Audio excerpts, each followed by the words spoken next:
Greetings, I'm Michael Quinn Patton, author of the 4th edition of Qualitative Research and Evaluation Methods. And in this video, we're going to cover 12 distinctly useful and illuminative purposeful sampling strategies. Purposeful sampling is a way of selecting cases that are rich with information to illuminate whatever the inquiry topic is about. And we're going to look at how case selection determines what it is that you have to say and how it answers the questions that you're asking. Begin by distinguishing statistical sampling from purposeful sampling. Statistical sampling is based upon a different kind of reasoning. It's based upon the reasoning of generalizing from a sample to a population. And there are statistical rules to follow in sample size, in stratification, to be able to have an accurate sample to generalize to the population. That involves statistical reasoning. But purposeful sampling involves strategic logic. It involves clearly identifying the question that you want to answer and picking an information-rich sample that will answer that question.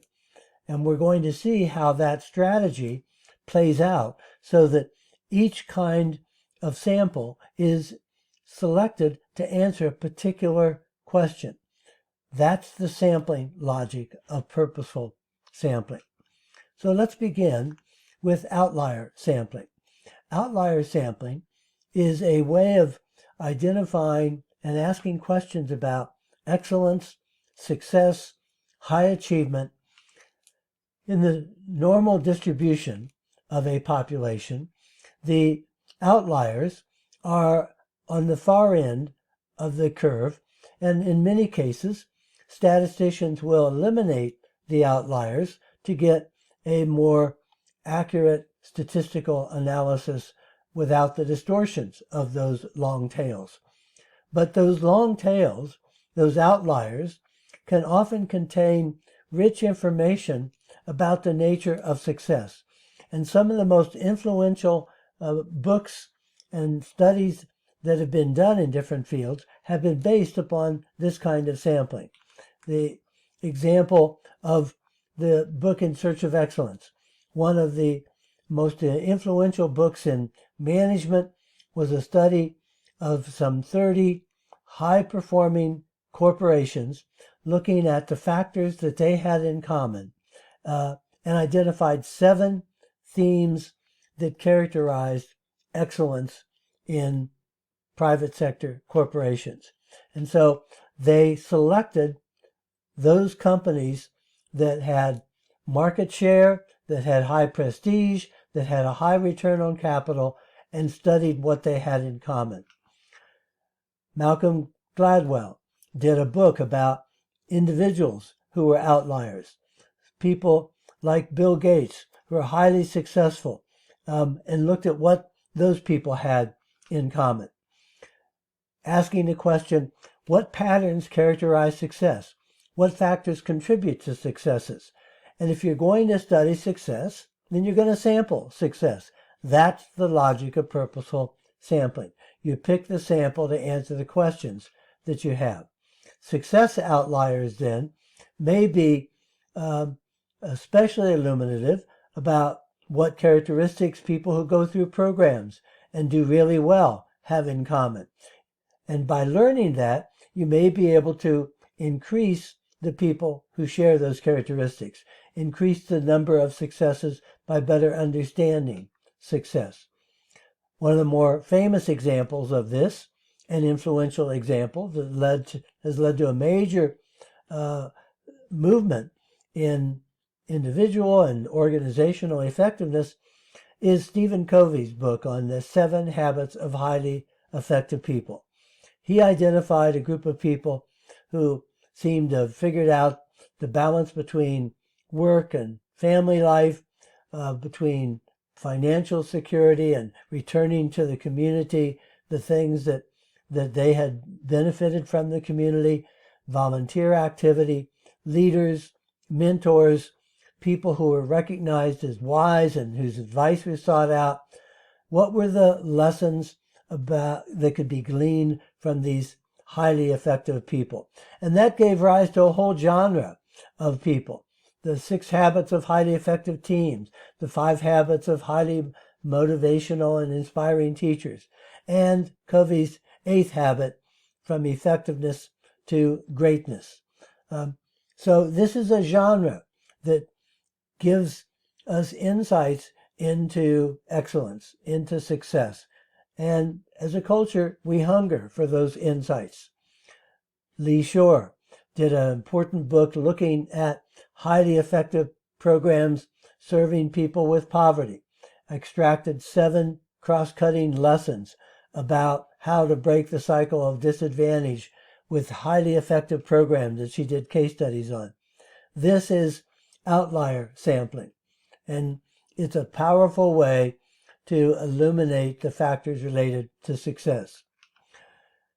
Sometimes the extreme outliers are so unique that we move in a little bit on the curve and take intensity outliers. Not all the way at the extreme, but a little bit out where we get people whose factors may be more amenable to excellence for the rest of a population.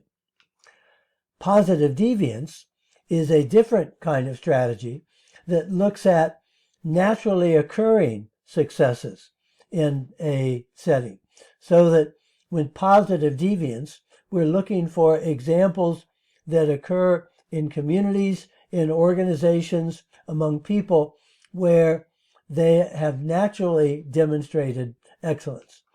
There's a whole field of using positive deviance cases to find out how self-organizing and naturally occurring successes happen. An example of the power of that technique was in using positive deviance to locate communities in West Africa that were avoiding Ebola. And they discovered in those communities that they had different practices for handling the bodies of dead people, and that gave them insights into how Ebola was being spread in those communities that had funeral practices that involved contact over some time with people who had become deceased. And so that gave them insights into how to work with local groups to safely bury their dead. This was an example of positive deviance. A third approach is the opposite of success cases, and that is to study the other end of the normal distribution, the outliers, dropouts, and failures. What are the patterns of failure? What factors explain failures? The Engineers Without Borders have created annual reports on learning from mistakes.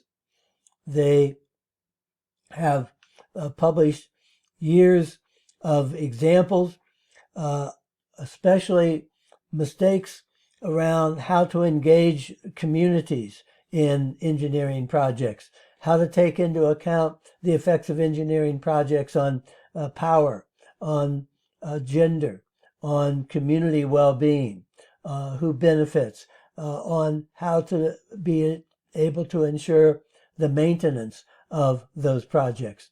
And it's led in part to a whole movement around learning from failure festivals, fail fast, fail forward. These are efforts to learn from failure, the opposite of the continuum from learning from success. Then there's typical case sampling. Sometimes we want to know in a program or in a community, not what is true of the outliers, but the typical kind of people. I evaluated an adult literacy program, and we took a group of people who had the same reading achievement scores from this adult literacy program, a grandmother who came to the program because she wanted to learn to read the Bible, a young man who had dropped out of high school and wanted to get a better job and knew he needed to read to do that, a father who had dropped out of school and now had a son and wanted to be able to read to his son. And so these people had the same standardized test scores on reading achievement, but their experiences and insights were different, in part because part of what emerged from that study was that reading for people who don't know how to read is not simply a lack of a skill, but it's identity. They were viewed by themselves and others as someone who could not read, as a non-literate person. And so this became an identity change for them, a person who couldn't read to becoming a person who could read.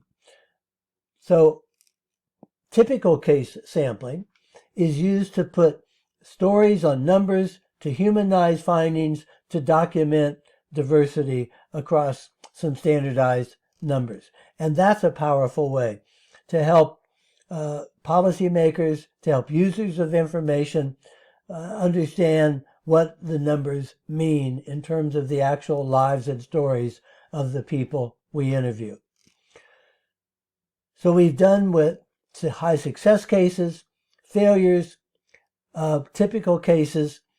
Jim Collins and his team have perfected matched comparisons, comparing high achieving cases with less high achieving cases.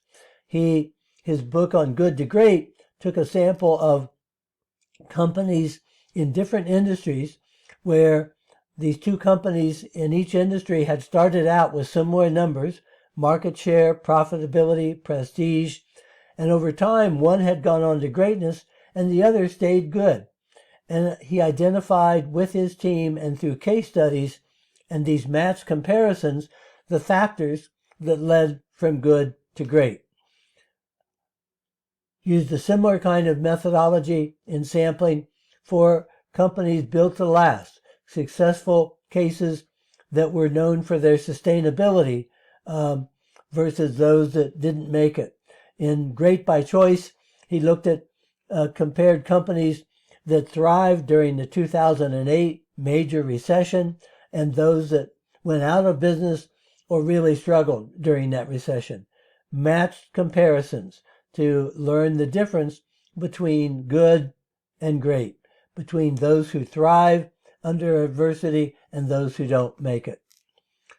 A sixth kind of powerful purposeful sampling is selecting key informants, key influentials, key knowledgeables, people who are revered because they're thoughtful, they're experienced, they bring a lot of insight to the work.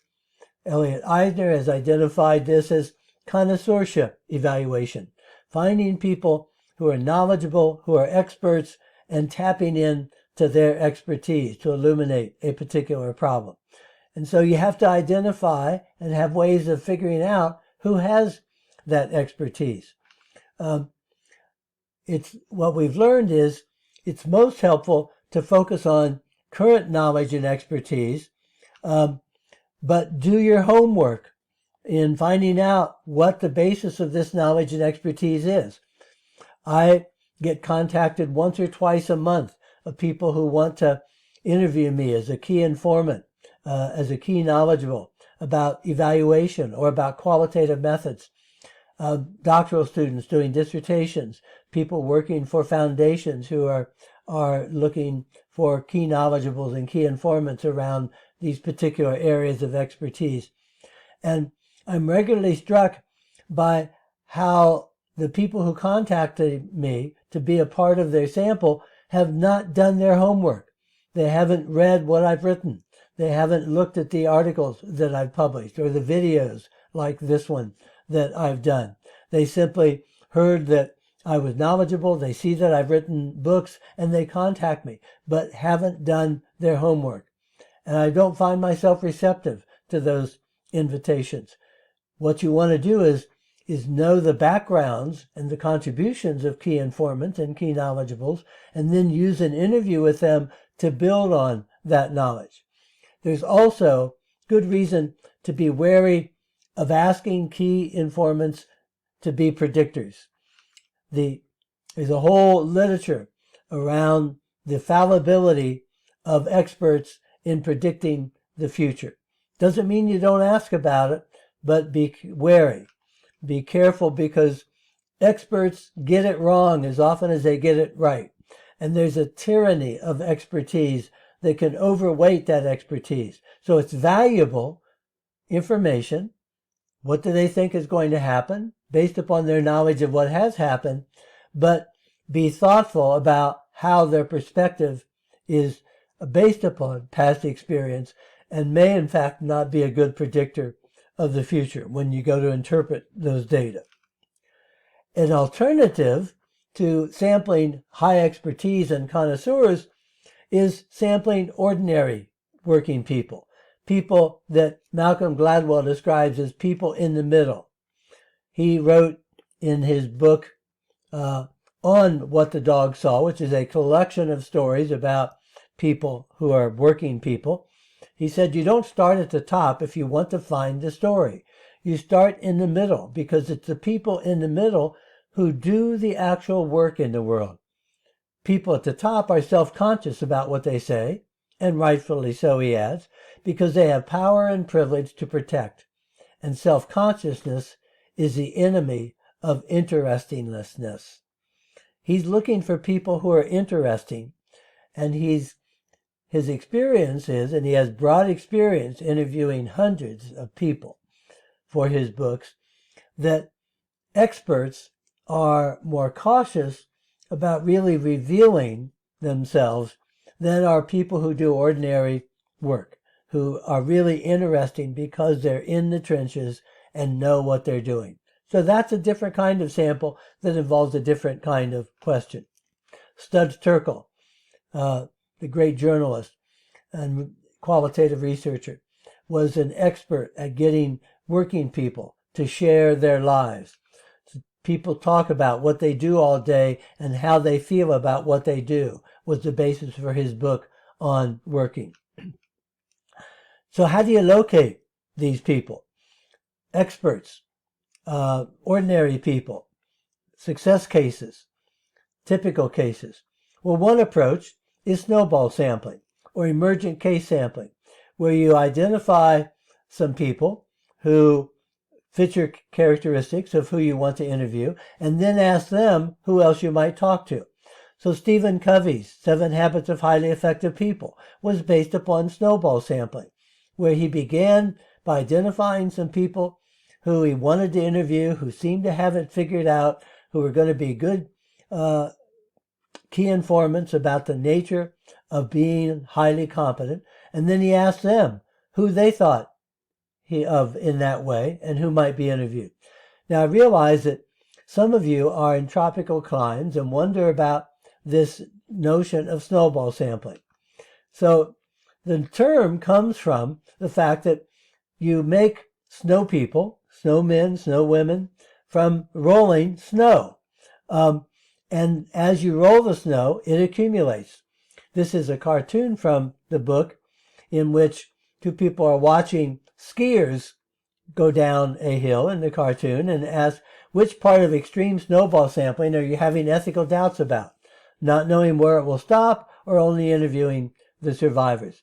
So snowball sampling is also called emergent sampling. You build the sample as you ask people who else to talk to. And emergent case sampling then allows you to build the sample not just from the beginning, but throughout the inquiry. Another very powerful and illuminative purposeful sampling strategy that's a very different logic now is maximum variation sampling. This involves picking a wide range of cases within a population to get variation on dimensions of interest. And it has 2 purposes. One is to document diversity, but the second is to look at what patterns or themes emerge from that diversity. And you have more confidence in those patterns and themes as being important when they come out of diversity, when they are the signal that cuts through the noise. So, for example, if you have case studies of 20 leaders from different kinds of organizations with different background characteristics, and you document the diversity of those leaders, but you can then look at what are common traits that they may have. We did a study of fellowship recipients from a foundation. They had over 600 fellowship recipients. And we did a maximum variation sample of 40 of these people based upon different background characteristics, on different interests, on different positions, people in the nonprofit sector, people in the private sector, people in the government sector, people of different ages and different experiences. And we looked at across that diversity, which was then documented, for themes with how that fellowship had affected their lives. That's maximum variation sampling. Can also do that for organizations.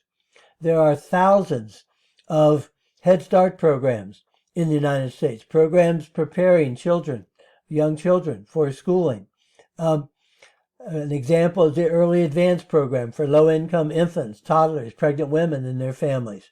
The Early Advance programs aim to improve physical, social, emotional, and intellectual development, assist pregnant women in comprehensive prenatal and postpartum care, support parents' efforts to fulfill their parental roles, and the auxiliary parents are on their way to independence. Well, there are thousands of Head Start programs that have different characteristics. They're in low-income communities, they're in mixed communities, and so a study, a maximum variation study, would take different kinds of Head Start programs, large, small, inner city, rural, on Native American reservations, and look at both the diversity of Head Start programs and what themes come through. You document diversity, but you also then identify the signal that comes through all that noise to find out what do those different individuals or those different sites have in common as you do the pattern and thematic analysis. In contrast to maximum variation sampling is homogeneous sampling, where you pick a sample of people who have the same experience. Angela Brown's important and breakthrough book on When Battered Women Kill is a study of women who killed the perpetrators of violence against them and identified the patterns that these women experienced that explained both how they got into those situations and relationships and what led them to murder the person ultimately who had captivated them and was continually battering them, and in most cases where there were children involved,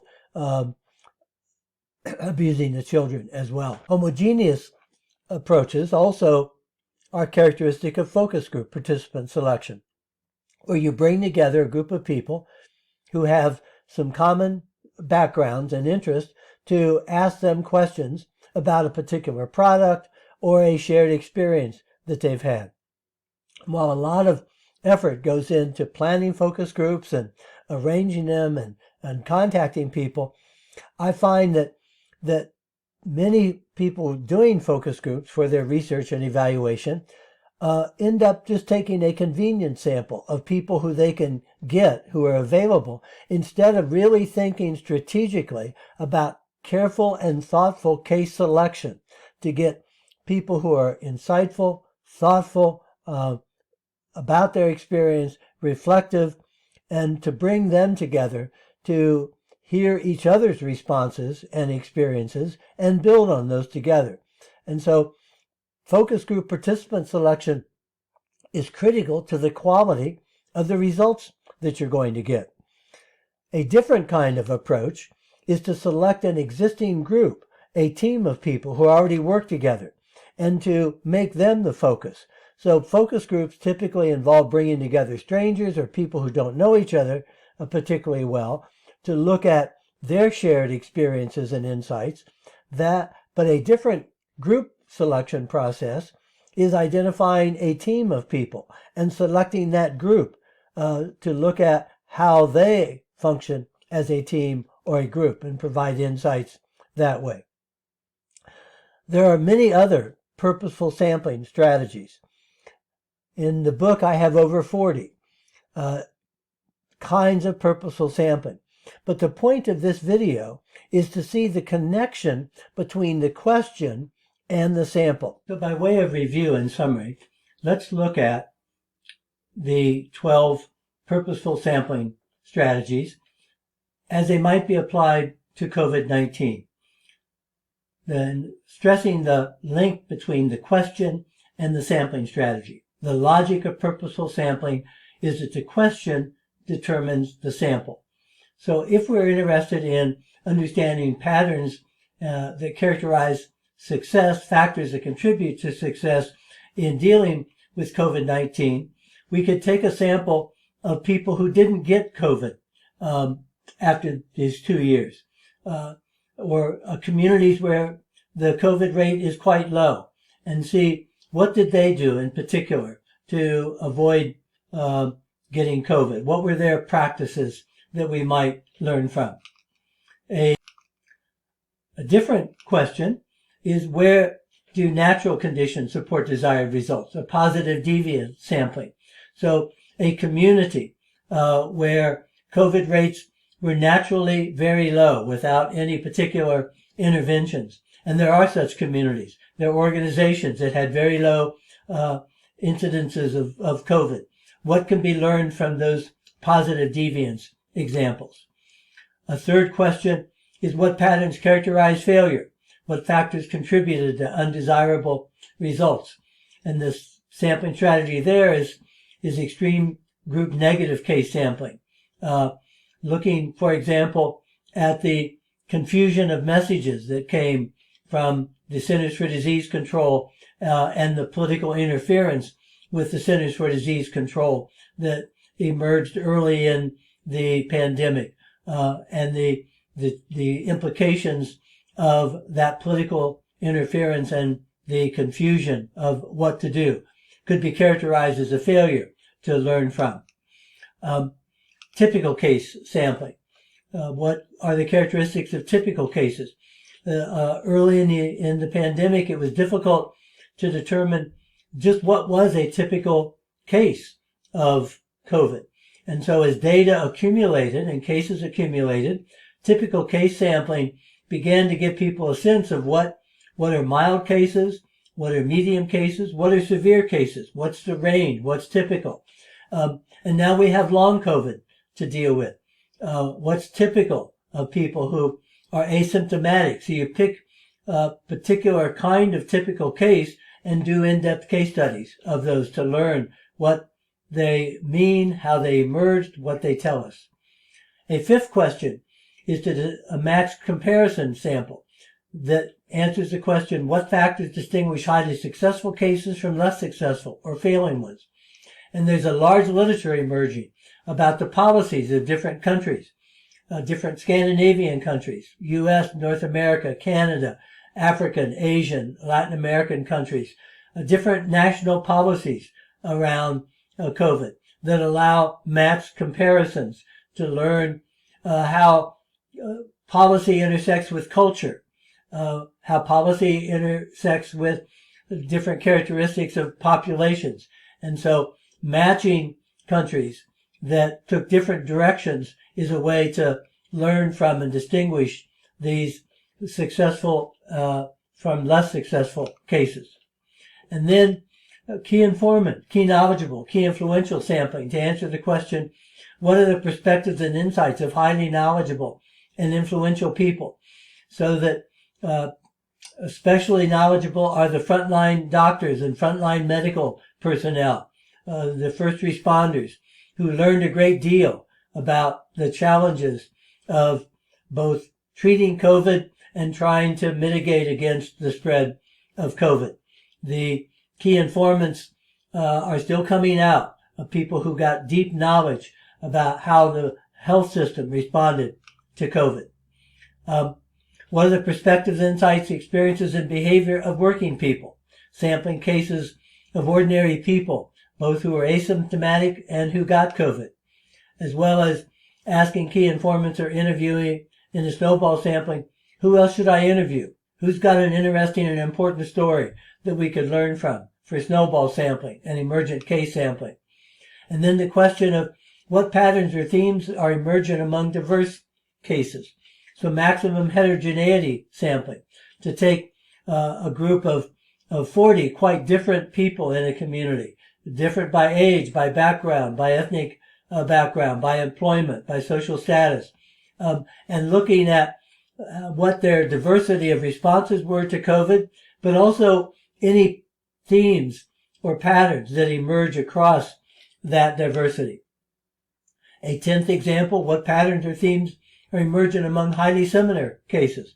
Homogeneity sampling. This is an example of long COVID, people who are having enduring symptoms of COVID. What are their patterns? What's emergent? How do we understand what long COVID means? That's going to be a long-term kind of inquiry. And then doing focus group participants among people around their knowledge of COVID, their reactions, people who are against vaccinations, bringing together people who resist the vaccinations to find out what are their perspectives around vaccinations. And then what patterns or themes are emergent among an established group of people, looking at what has been learned on ICU units, the emergency rooms, what's been learned in the places where they're treating COVID, what's been learned in the nursing homes for elderly people among the staff, existing groups and how they've responded to COVID. And so the point here is that alternative sampling logics, statistical reasoning versus strategic, purpose-driven reasoning, are different ways of going about gathering data for different inquiries, and that different questions lead to different samples. As we looked at these 12 distinct purposeful sampling strategies, each with its own logic, outlier extreme group success cases, positive deviance, looking at failure cases, typical cases, match comparisons, key informants, working people sampling, snowball sampling, maximum heterogeneity sampling, homogeneity sampling, focus group participant selection, existing group selection. Each of these answers a different question. Each involves a specific kind of logic and a relationship between the question and the sample. And that's at the heart of purposeful sampling. Hope you find that useful as you think about what kind of sample would inform the inquiry that you're most interested in.